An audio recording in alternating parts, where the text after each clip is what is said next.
Hello, this is a reading of some of Eric Millett's diary entries over the years. We think most of them were done during his time in Broadstairs, so there's a lot of stuff about the weather. But yeah, enjoy. Sitting in the sun today took me back to my old memories of hop picking, the greatest time of my youth.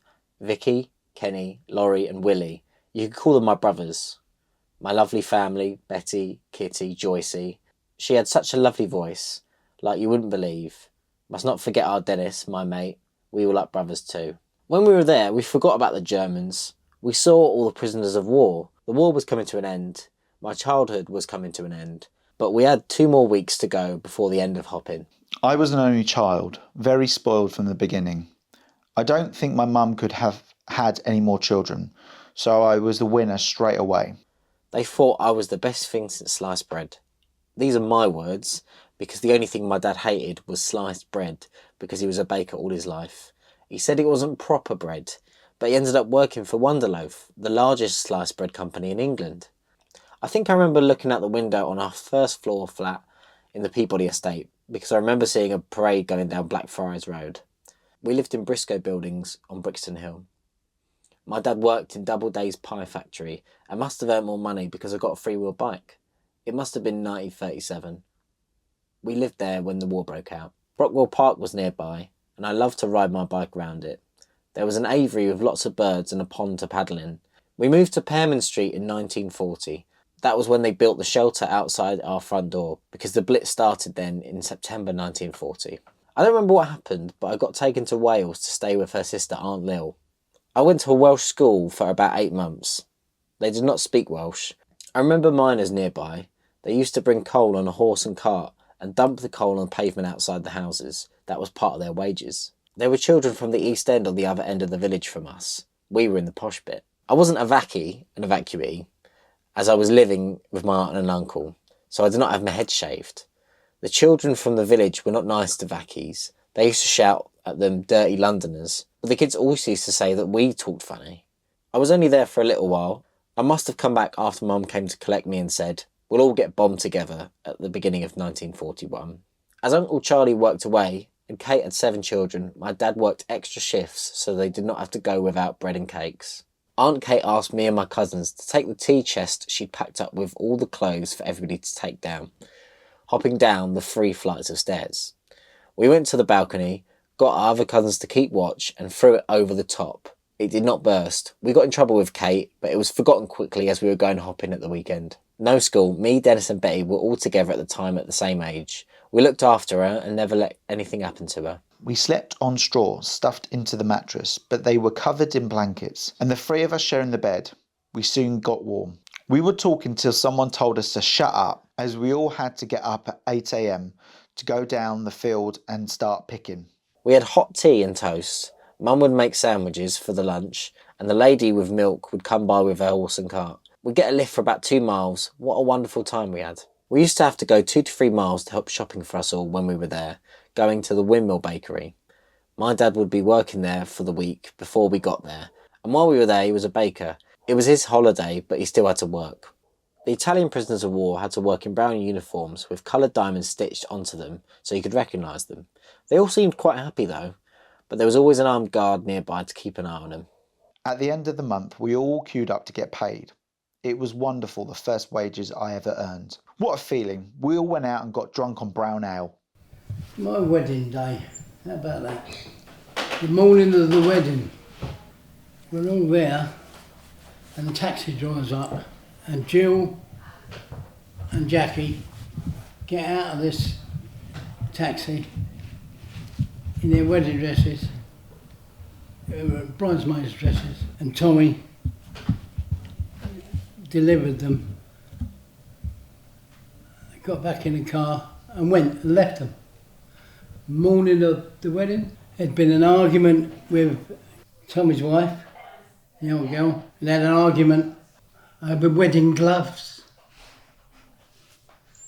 The night before, words were said and all the rest of it. Tommy was going to be who gives away the bride. They decided they weren't coming to the wedding, but the girls were. They bring the girls instead. but deposited them just down the road, and off they come. And panic station, we had to find who are we going to get now. So we had to get hold of Jimmy to be the man to give the bride away. Who's Jimmy? Jimmy, Pat's brother, Jimmy Cool. If you ever met Jimmy, you'd know what sort of guy he was. 6'3", whatever. I thought he looked like Burt Lancaster.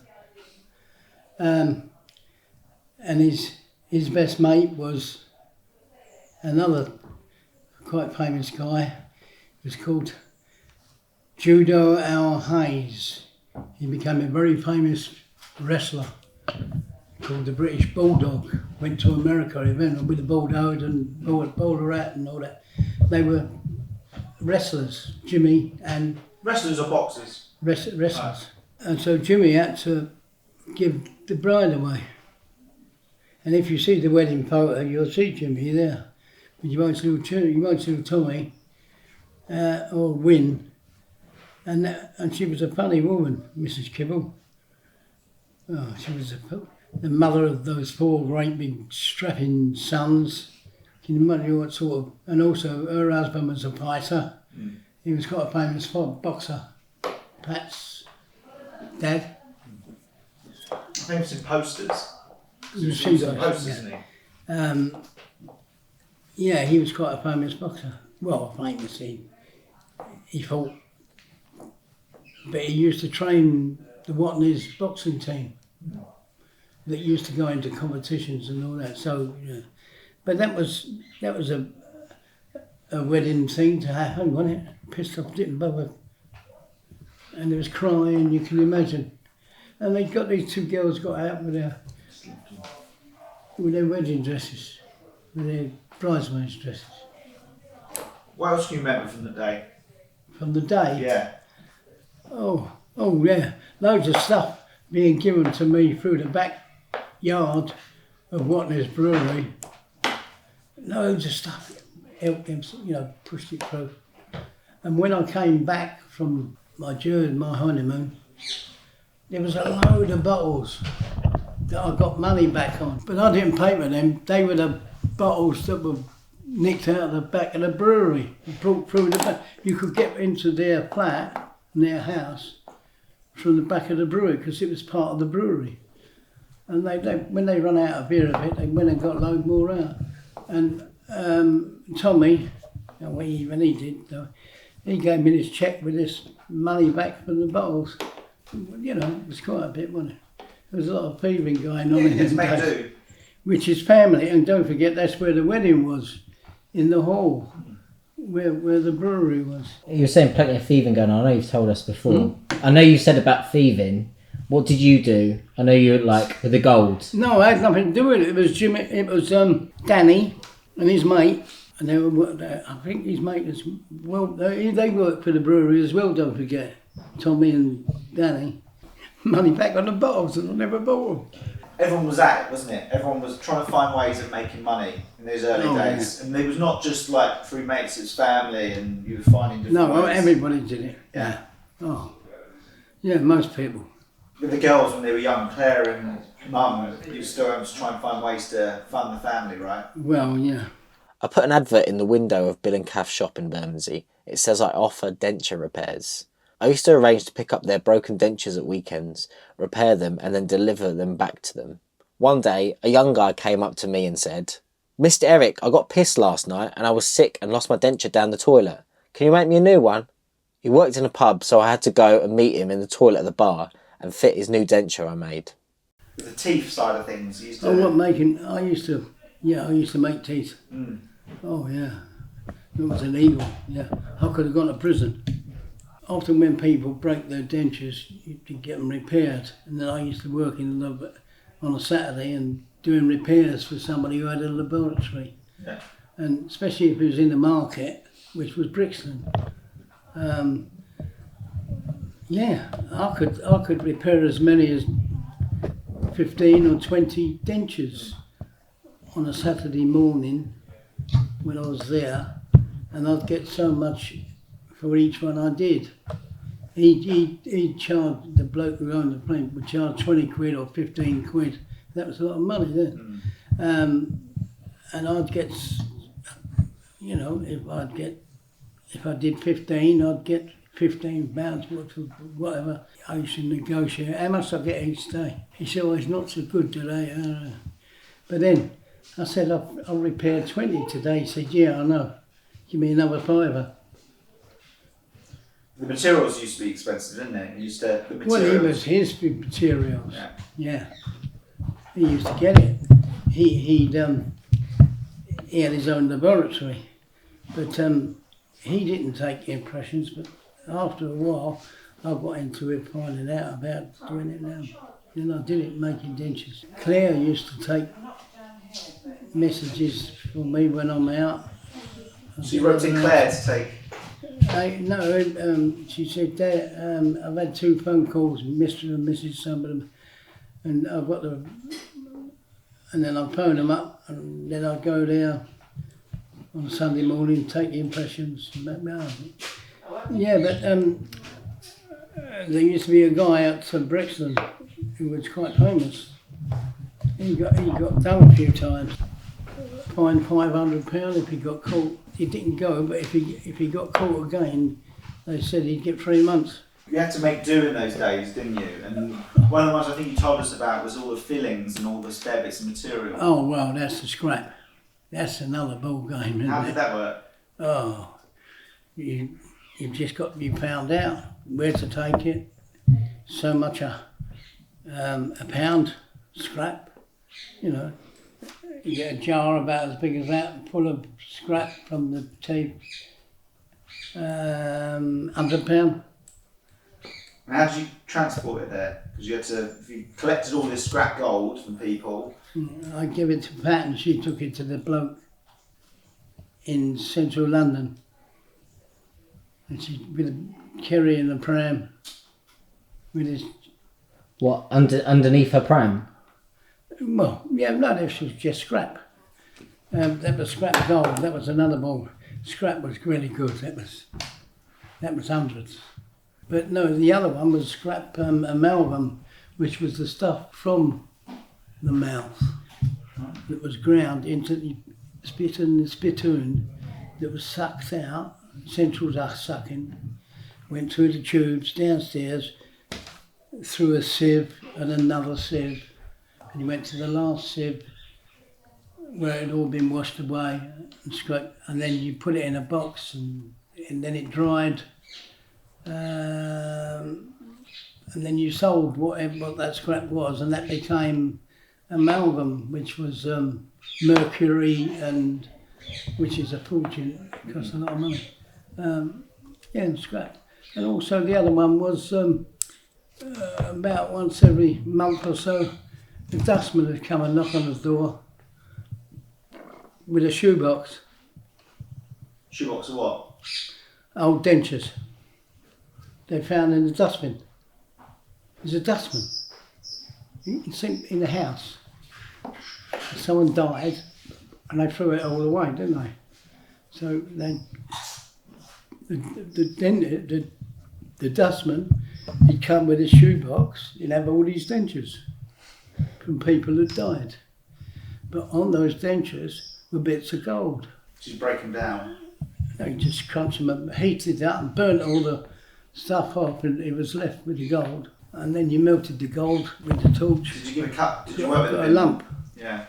And then take the lump to, and I'd give it to Pat, and she'd come back with it, and with the receipt, and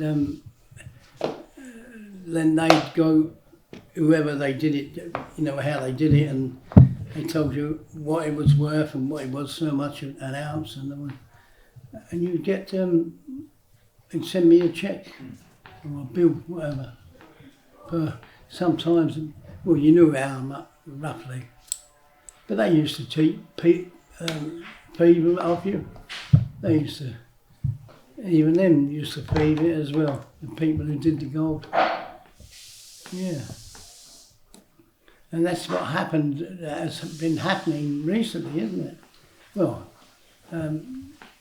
You took scrap to for the rings and all Yeah. that. We took scraps. Well, that's what we did, but you didn't do that officially then, where you can do it officially now. Often with West Indians, when they died, those gold crowns that you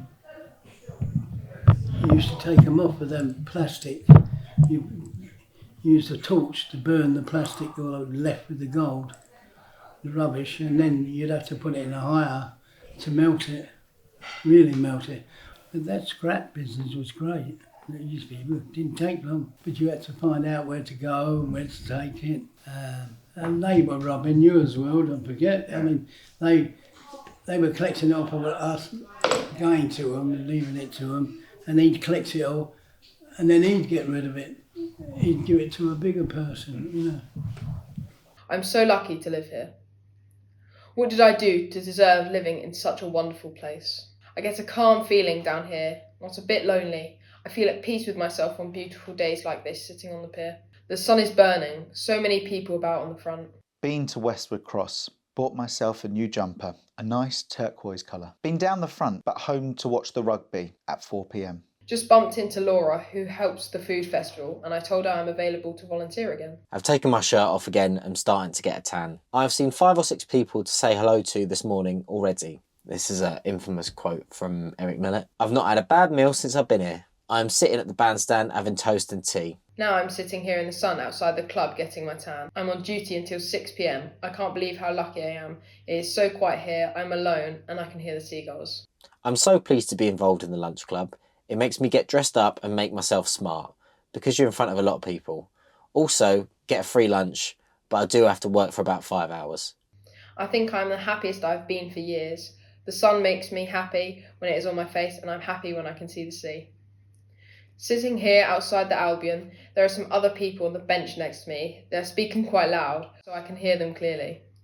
They're all talking a load of rubbish. I hope I don't end up like that.